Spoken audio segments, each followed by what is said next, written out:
Hello friends, welcome back to Story with Zoe. Today we start the new story Shadow in the City. Here is the part 4. To continue. Silk lounge के basement से बचकर निकलने के बाद वेई वुक्शियन और लन वंगजी एक पुराने एलिवे में खड़े थे।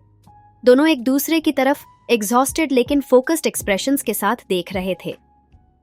ये मास्टरमाइंड काफी स्मार्ट है, वेई वुक्शियन ने ब्रेथलेसली कहा, वॉल्स के अगेंस्ट रेस्ट करते हुए। हमारी हर मूव एंटिसिपेट कर रहा था, जैसे हम उसके पपेट हैं। लनवांगजी ने साइलेंट नोट दिया, लेकिन उसकी आंखों में डिटर्मिनेशन क्लियर थी। लेकिन हम उसके नेक्स्ट स्टेप का वेट नहीं करेंगे, अब हम उसका पीछा करेंगे। क्या? उनके पास अब एक नया प्लान था। ट्रैप के शिकार बनने के बजाय वो मास्टरमाइंड का पीछा करेंगे। जंग जून का फोन और जो इन्फॉर्मेशन उन्होंने बेसमेंट से गैदर की थी, उसने उन्हें एक और लीड दी। ब्लैक लोटस बार, एक छोटी सी जगह जो सरफेस पे सिर्फ एक शेडी बार थी, लेकिन अंडरवर्ल्ड के इनसाइडर्स का मीटिंग पॉइंट भी। यह बार एक कम्युनिकेशन हब है, लान वंगजी ने मैटर ऑफ फैक्टली कहा। वहां से हम कॉन्टैक्ट्स ट्रेस कर सकते हैं जो इस पूरे नेटवर्क के पीछे हैं। वेई वुक्शियन ने एक प्लेफुल ग्रिन के साथ रिप्लाई दिया, सो एक और एडवेंचर? मैं तो रेडी हूं। जब दोनों बार की तरफ जा रहे थे, एक नैरो एली में उन्हें एक अनकंफर्टेबल रियलाइजेशन हुई। कोई उनका पीछा कर रहा था। शैडोवी फिगर्स उनके पीछे थे, हर कदम पर उनकी मूवमेंट्स को मॉनिटर करते हुए। हमें कॉर्नर करने की कोशिश हो रही है, लान वंगजी ने कामली कहा, अपना हैंड डिस्क्रीटली अपनी गन के करीब ले जाते हुए।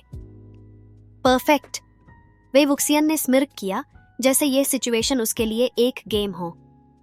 चलो उन्हें सरप्राइज देते हैं। बिना किसी और सिग्नल के वेई वुक्शियन ने अब्रप्टली एली के एक क्रेट को किक किया जो एक गार्ड के ऊपर गिर गया। दूसरा गार्ड ने रिएक्ट करने की कोशिश की, लेकिन तब तक लनवांगजी ने क्विक प्रिसीजन के साथ उसका वेपन डिसआर्म कर दिया। तुम्हारा प्लान भी हमेशा काम करता है, लनवांगजी ने फ्लैटली कहा, लेकिन उसके टोन में एक सटल हिंट ऑफ अम्यूजमेंट था। जब दोनों ब्लैक लोटस बार पहुंचे तो बार के अंदर एक मर्की एटमॉस्फेयर था। डिम लाइट्स, लाउड विस्पर्स और सस्पिशियस स्टेयर्स। ये वो जगह थी जहां हर टेबल पर एक हिडन डील चल रही थी। स्टे लो, लान वंगजी ने सॉफ्टली कहा। यहां के हर इंसान पोटेंशियल इन्फॉर्मेंट या एनिमी हो सकता है। वेई वुक्शियन ने कैजुअली एक बूथ ऑक्यूपाई किया, एक ग्लास ऑर्डर किया और एनवायरनमेंट को ऑब्जर्व करने लगा। तुम्हें कोई लगता है कि तुम डिटेक्टिव बन रहे हो?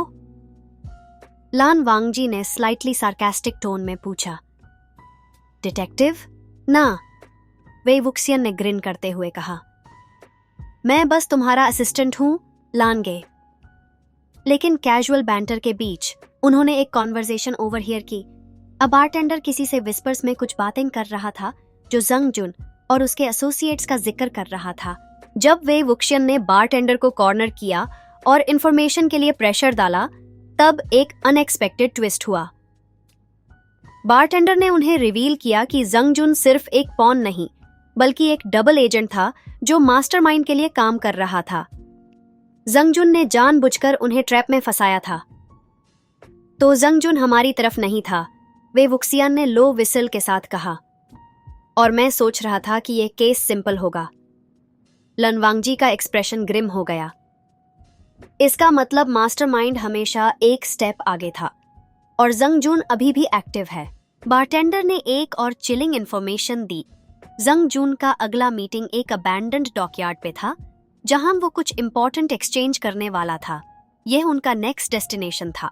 जब दोनों बार से निकाल रहे थे, वेई वुक्शियन ने कैजुअली कहा, मुझे लगता है हमारा पार्टनरशिप काफी अच्छा चल रहा है, लनगे। फोकस ऑन द केस, लन वांगजी ने स्ट्रेट फेस के साथ कहा, लेकिन एक फेंट हिंट ऑफ वार्मथ उसके टोन में था। उन्हें पता था कि डॉकयार्ड पर कुछ बड़ा होने वाला है। यह उनका एक चांस था मास्टरमाइंड के नेटवर्क को डिसरप्ट करने का, लेकिन टाइम अगेंस्ट देम था। अगर उन्होंने जंग जुन को नहीं रोका, तो वो मास्टरमाइंड का और एक प्लान एग्जीक्यूट कर देगा। गेट रेडी, लान वांगजी ने सेड फर्मली। अब ये रेस टाइम के अगेंस्ट है। वेई वुक्शियन ने अपने ट्रेडमार्क ग्रीन के साथ रिप्लाई किया। और तुम्हें पता है, लानगे, मैं कभी हारना पसंद नहीं करता. To be continued.